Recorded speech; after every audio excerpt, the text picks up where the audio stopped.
Hello, my name is Austin and this is Go Access, a YouTube channel dedicated to access in higher education and disability rights.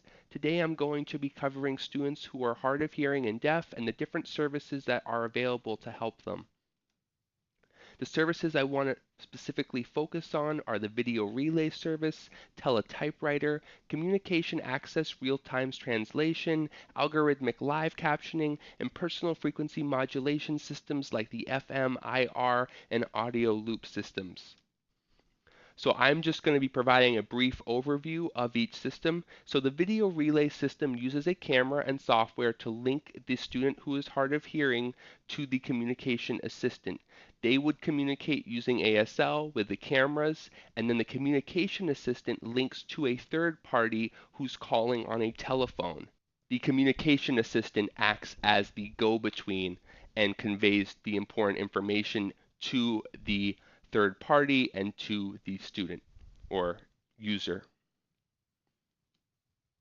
So this would look like you have a user who is deaf, you have an interpreter who's using ASL to communicate, and then they speak the message to the third party who's on the landline, and then it goes back the other way if you follow the arrows.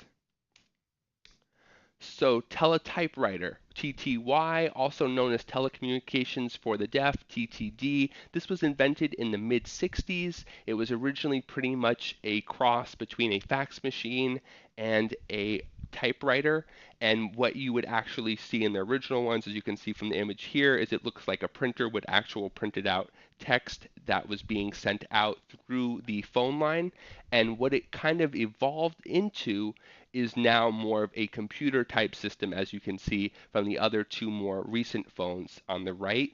And what's really cool is that this is offered by all governmental services have TTY support or TTD support, which is really nice. The FCC Telecommunications Services, TRS, is offered free through dialing 711. This is really cool. It basically is providing the video relay service for free for people who are hard of hearing or deaf. And what's really cool about that is it's provided through our tax dollars to support them. They can call 711 with a landline, smartphone, even on their computer with the right software, and they are able to connect to that free video relay service. So something to keep in mind is that 911 has teletypewriter support, but it does not have video relay service support, which means that if you call through 711, that operator can call 911 for you, but then they get the original location of the operator, not the user who is hard of hearing, and that creates an extra step to figure out that, oh, it's not the operator's location we need the user who's hard of hearing, and that can sometimes get jumbled. So it's kind of better to kind of use a teletypewriter if you're going to call, because it's a little bit faster and they can get your exact location from that. This also includes over the internet, TTY, as well as there's even a algorithmic captioning that's offered through the phone service, and all this is included for free through our tax dollars, which is really cool. And I think the FCC relay service is a really awesome thing.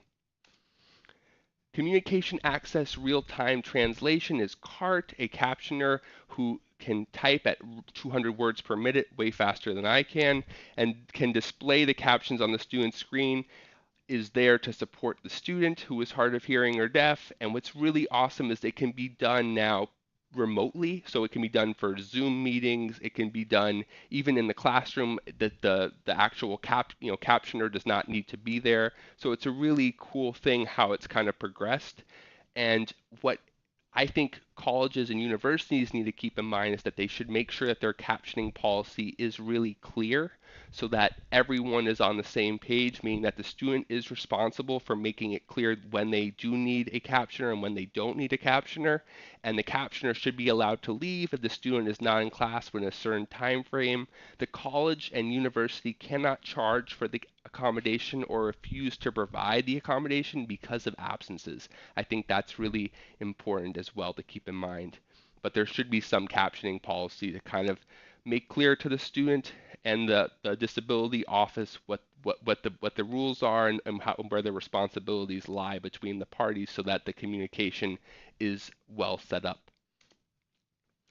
Different ways CART can be provided. As you can see, you can have the captioner in the classroom, as the image on the left shows. You could have the captioner captioning for the whole group and showing up the captions below a presentation on the slides or something like that. You could also have the captioner doing it remotely here.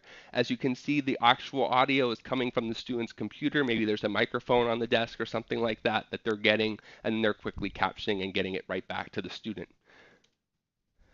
Algorithmic live captioning is developing. I've done previous videos on this, and it's really cool. Google, PowerPoint, the brand new Google Live Captions app are all new developments that are really awesome. The key drawbacks are right now there is no punctuation, it's not 100% accurate, and the big one is that it's less than 200 words per minute, so they're not at the speed yet of a professional captioner. Hopefully in the future their speed will increase as the algorithms and processors get better, and the speed of the internet connection gets better too with like 5G. So I just also want to note that you can also now do live translations. You could translate into different languages using like the PowerPoint app. Personal frequency modulation system, FM and IR systems, a lapel, boom, or table microphone is used with a transmitter. The receiver could be a hearing aid or a neck loop or something worn on the body or in the pocket, that connects to maybe headphones if they're not their hearing, if not the student's hearing aid. The benefit is that it increases the volume of the voice and helps remove background noise. Vendors are Phonak and Williams Sound. And I also want to mention another one called the hearing loop, which can be created by using a microphone, amplifier, and wired loop cable around the area, which acts as an antenna. And it basically has a magnetic field that can be picked up by the hearing aid, as you can see in this picture. And it's really an interesting way of creating an environment that can modulate sound and increase it. I don't really have a bunch of comparisons between those three. I just kind of wanted to outline what their functions are. I could do another video on that. If you have any questions about my sources, you can look that up in the description. Thank you so much for watching. I hope you have a great day.